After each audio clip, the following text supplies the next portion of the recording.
মায়ের গর্ভধারণ সন্তান প্রতিপালনের এক গুরুত্বপূর্ণ পর্যায়। মহানবীর বক্তব্য অনুযায়ী মানুষের সৌভাগ্য ও দুর্গতি এ সময়ে নির্দিষ্ট হয়। মহানবী সাল্লাল্লাহু আলাইহি ওয়াসাল্লাম একবার সন্তানের সুশিক্ষা ও প্রশিক্ষণের বিষয়ে বক্তব্য রাখতে গিয়ে বলেছিলেন, সন্তানকে মায়ের গর্ভেই সুশিক্ষিত করো, আর মাকে পবিত্র ও হালাল খাবার খাইয়ে তা করো। ইসলাম ধর্ম দারিদ্র্য দূর করতে কাজ করার উপর গুরুত্ব দেওয়ার পাশাপাশি রিজিক যেন হালাল হয় সে ব্যাপারেও ব্যাপক গুরুত্ব দিয়েছে।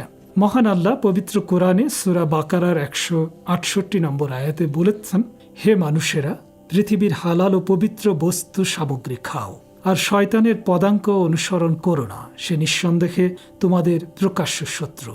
এটা ঠিক যে মহান আল্লাহ সব সৃষ্টির জন্য রিজিক দাতা, কিন্তু এর অর্থ এই নয় যে কাজ না করে বসে থাকতে হবে। সূরা হুদের 6 নম্বর আয়াতে মহান আল্লাহ বলেছেন, ভূপৃষ্ঠে বিচরণকারী এমন কোনো জীব নেই যার জীবিকার দায়িত্ব আল্লাহ নেননি, এবং তিনি তাদের স্থায়ী আবাস স্থল ও অস্থায়ী আবাস সম্বন্ধেও অবহিত। সবকিছুই সুস্পষ্ট গ্রন্থে সংরক্ষিত রয়েছে। মানুষ যখন হালাল রিজিকের জন্য কাজ করে তখন সে দেহ ও আত্মায় প্রশান্তি অনুভব করে, সে তখন অন্যের বোঝা হয়ে থাকে না।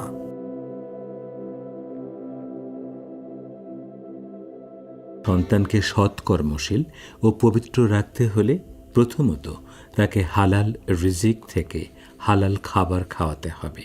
হারাম খাদ্য খেয়ে বড় হয়ে ওঠা সন্তানরা বড় পাপী হয় বা পাপপ্রবণ হবে, এটাই স্বাভাবিক। হারাম খাদ্য সন্তানের ব্যক্তিত্বে নেতিবাচক প্রভাব ফেলে।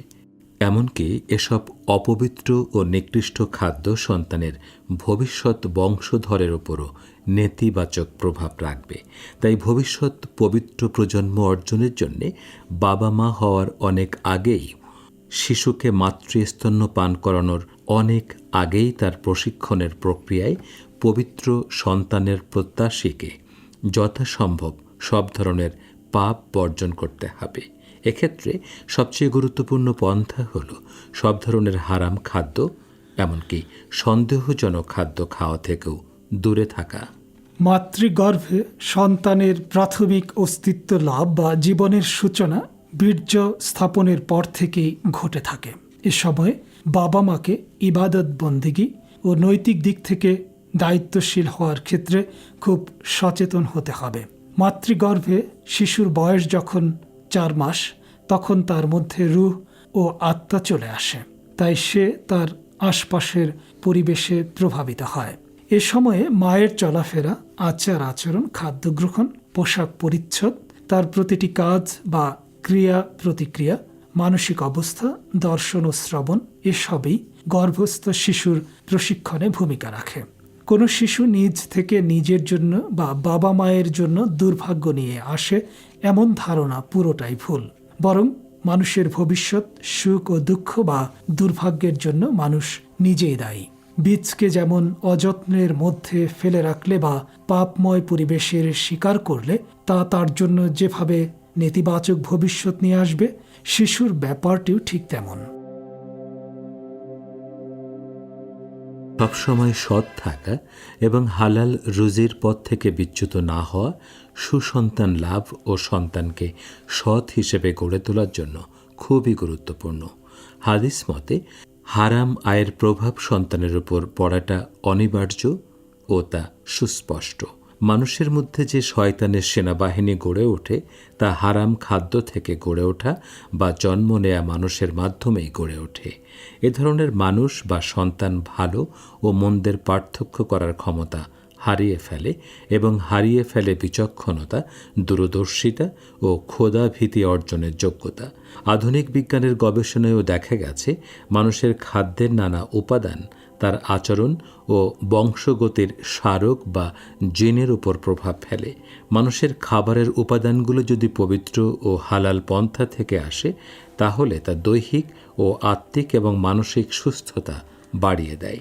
হালাল ও সুষম খাদ্য গ্রহণ মানুষের সততা ও সৎ গুণগুলোর বিকাশে সহায়ক হয়, ফলে অপরাধ ও পাপের দিকে তাদের ঝুঁকে পড়ার সম্ভাবনা কমে যায়।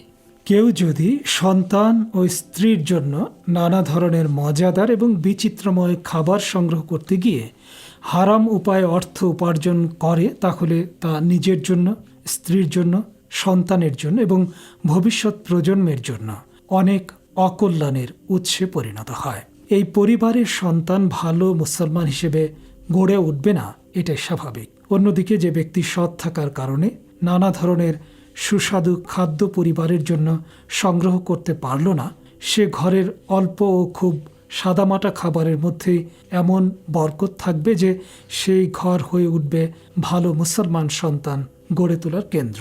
এমন ঘরের সন্তান নানা ধরনের সুন্দর গুণ ও উন্নত নৈতিক চরিত্রের অধিকারী হবে। পবিত্র ইমামদের বর্ণনা থেকে জানা যায়, মা শিশুকে গর্ভধারণের সময় ও বুকের দুধ পান করানোর সময় যেসব খাবার খেয়েছেন, সেসবই সন্তানের শরীর ছাড়াও তাদের মন মানসিকতা এবং স্বভাব ও চরিত্রের উপরও নানা ধরনের প্রভাব ফেলে। পাপাচার এবং নাপাক ও হারাম খাদ্য গ্রহণ মানুষের অন্তরকে অন্ধকার করে দেয়। তখন ভালো কোনো উপদেশে তার মন গলে না। হযরত ইমাম হুসাইন আশুরাদ্দিন ইয়াজিদের অনুগত এবং ওমর সাদের নেতৃত্বাধীন বাহিনীকে অনেক অকাট্য যৌক্তিক ও সুন্দর উপদেশ দেওয়া সত্ত্বেও তা তাদের মধ্যে প্রভাব ফেলেনি। তাই ইমাম হুসাইন বলেছিলেন, তাদের অস্তিত্বের মধ্যে হারাম মিশে যাওয়ায় তারা সত্য কথা শুনতেও চাইছে না, বুঝতেও পারছে না। তাই পরিবারের আয় উপার্জনকারীকে আয়ের পন্থা ও উৎস এবং হারাম খাদ্য সম্পর্কে খুবই সতর্ক থাকতে হবে।